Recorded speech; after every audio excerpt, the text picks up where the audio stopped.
So guess what, my friend? It is day 31, challenge 31 of Crazy Quilty March. We made it. We made it to the end of March.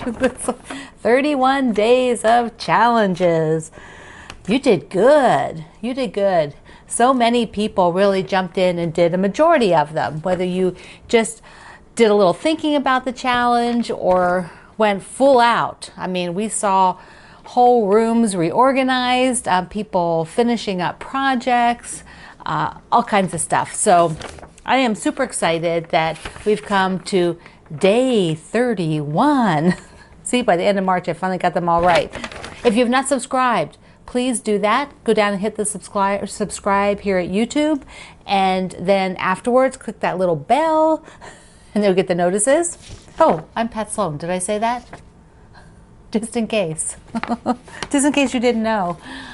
So today, I put down that our challenge was project.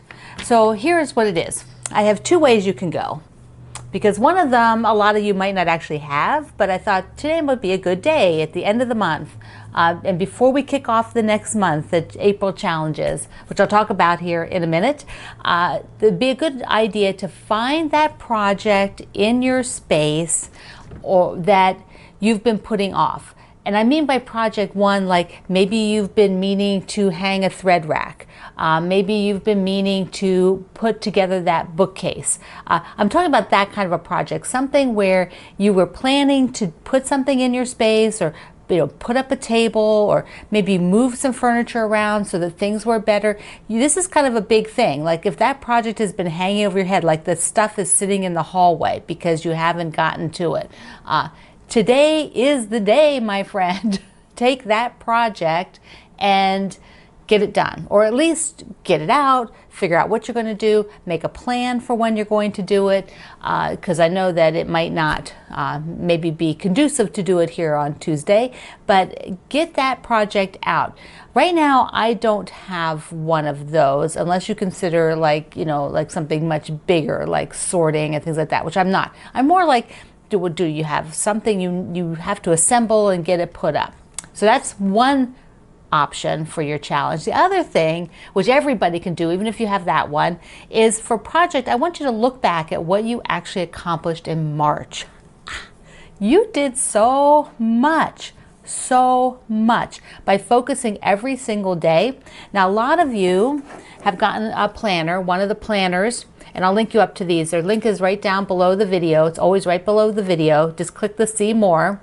But what if you went through here and picked and started tracking, tracking what you were working on? These are important dates. Here's the calendars. Yeah. So if you were tracking what you did every day, get your calendar out and take a look at March. If maybe you made some notes or you just used this and looked at all the days you actually did, the ones you accomplished, I am going to track April because I generally do everything by computer. I just type a lot faster than I write. That being said, I do write notes sometimes that I can barely read. I have really bad handwriting. I try to write too fast. So I am going to take April, and every couple of days, or so on the April challenges, I will show you my April calendar. That will keep me accountable to actually writing down what I do. Either that or I might just write it on the sheet. Like I could just write it on here too.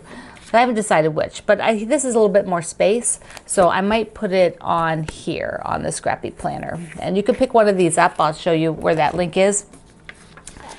Yes, I think that'll be really amazing in April if a lot of us actually track daily what we finish and show a picture or write that you did it in the comments. You can always do it the next day, like on April 2nd, you can go write what was on April 1st. So what you did on April 1st, so you can just do it like back ways like that. So also we have the April calendars, April activities. I didn't want to say April showers because, I'm not trying to bring April showers on. I think it would be nicer not to have showers all of April.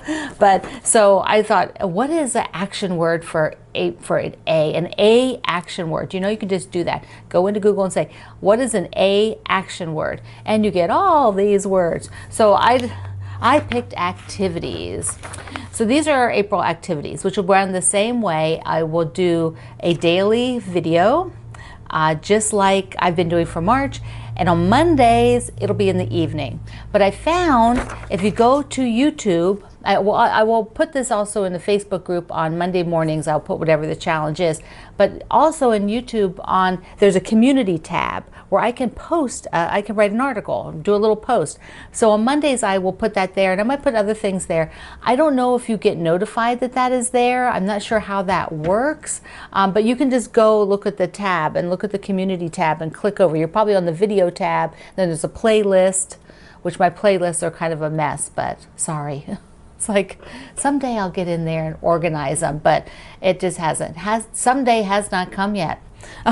But there's a community tab, and I put this prior Mondays, I put it up there so you can go see what that looks like. And then the last one I did was a while back because I forgot it was there. So I thought that's a good way for me to do it for the YouTube community for you to see what's going on.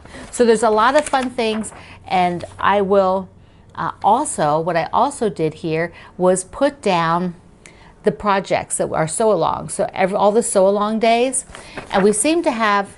So here's I'll tell you this so that you'll get it. And I know that it'll mess things up for you maybe just a little bit, but Wednesdays became a bit of a log jam. There was just too many things on Wednesdays. So because I'm doing the Baby Charming with the Fat Quarter Shop, Melissa Corey's book, they had to go to Wednesday. They had a scheduling issue. And so I didn't want my block Wednesday and the Baby Charming on the same day. So I am going to, for a couple of weeks, move block Wednesday to Tuesday. So it'll come out a day sooner, which shouldn't cause you any problem because it'll just be a day sooner. But I marked these things down here so that you can see what it is and where the sew-alongs are and where they're coming up, like the Orfield Designer of the Month and the Childhood Games, that kind of a thing. So I put those all on there. So now we have that as a nifty list. I also put a place on my I Love to Make Quilts, my sew-along website. I put a link to the calendars so that you can download them. Yeah, so I need to make a note to be sure it's actually, I think I did it. Yeah. I think I did it. Let me double check, but it should be. It won't. If it's not there, it will be there. So you can download this.